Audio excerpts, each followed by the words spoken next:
Hello everybody, thank you for joining us. Today we'll be doing a drawing of a hand. We're doing some anatomy as in something like this. So it's a hand, perhaps reaching out, so from the side like that, grabbing a smaller object, or just the fingers coming closer together, so something like this. So we are looking at it essentially from that view. So you could also try to Google images and you'll see that there's a lot of content out there. At least that is the opinion, that there must be content out there that focuses on this. So what we're doing is we're drawing a universal shape in which the hand will come together. So that is the wrist area right there. Please use very light strokes because that is always a recommended exercise. We could always correct mistakes easier that way. And there's the oval, which is for the bottom of the hand.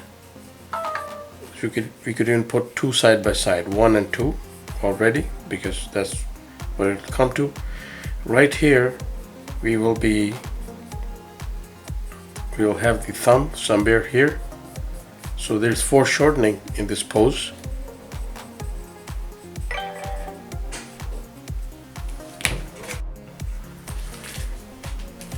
So there's a foreshortening in the sense that none of these from that view are outstretched. So we could go and put in some details right there for the thumb.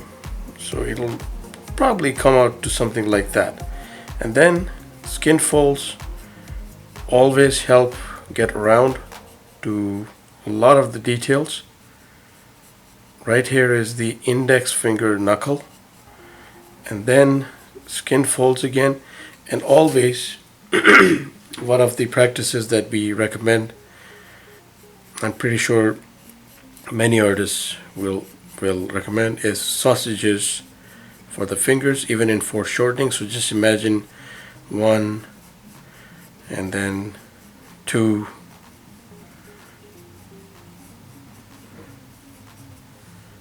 and then we come down to the middle finger. So right here we have 1, so the top portion is here. It's engulfed by the view.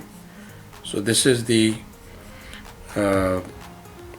we're coming down to the middle joint somewhere around here already.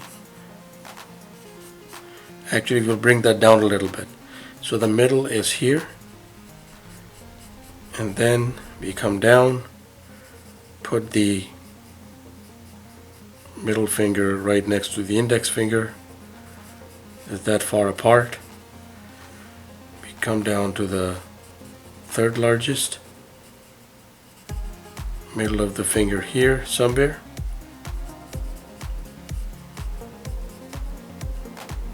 Or sausage shapes always work.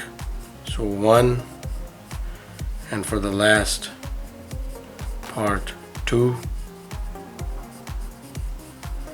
and then we have the little finger tucked away right there.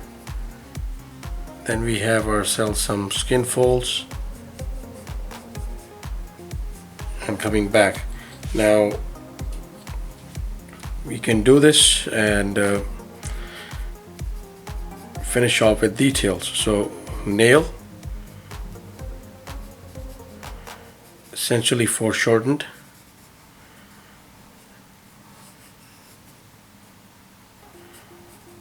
Thumb lines,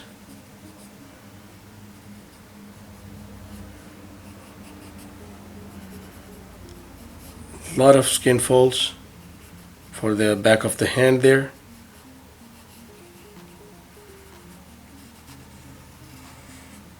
So we'll just outline the thumb a little bit so it stands out.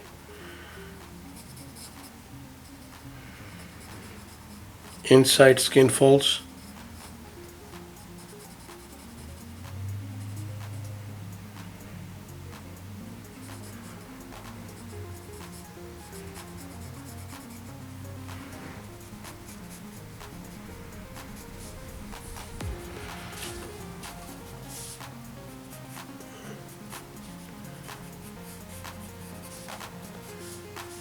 skin folds, skin folds,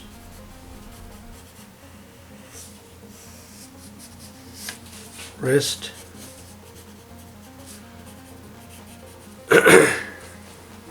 and we can see that it's coming together.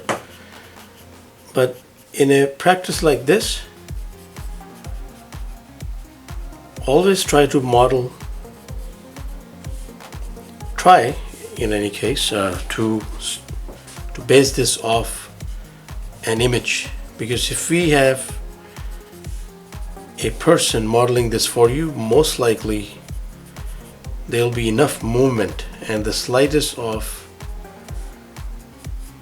a twitch can alter the angle drastically. Like it'll change the placement.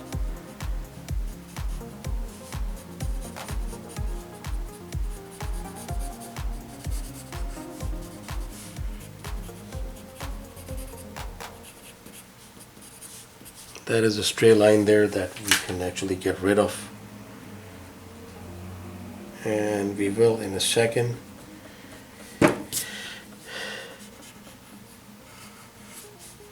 And the little guy is right there. Now we got the hand somewhat together, and of course, as we always say, every hand is awesome in its own way.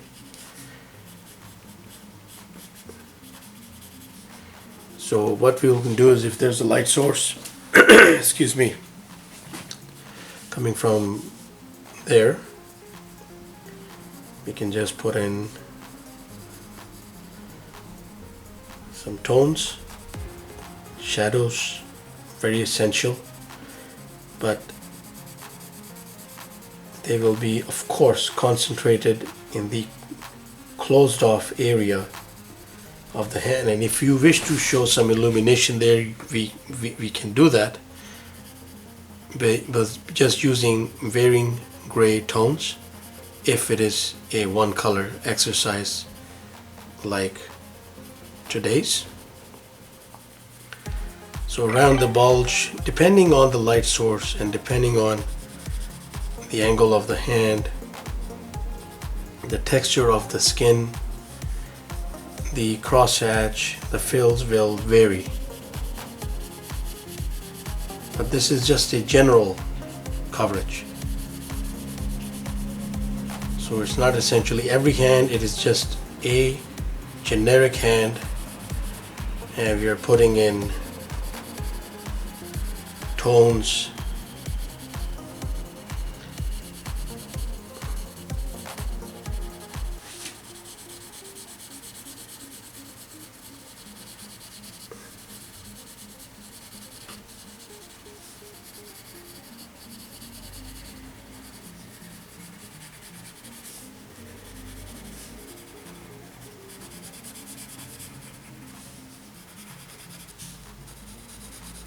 definitive shadow there.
Okay, so that is the general idea of getting the tones and fills going in an exercise like this. It's a lot of fun. Do try it out. Please let us have your comments of how you went about it, and it would be very helpful to share with everybody. Thank you for watching. Please do subscribe. Keep in touch. Have yourself a wonderful day.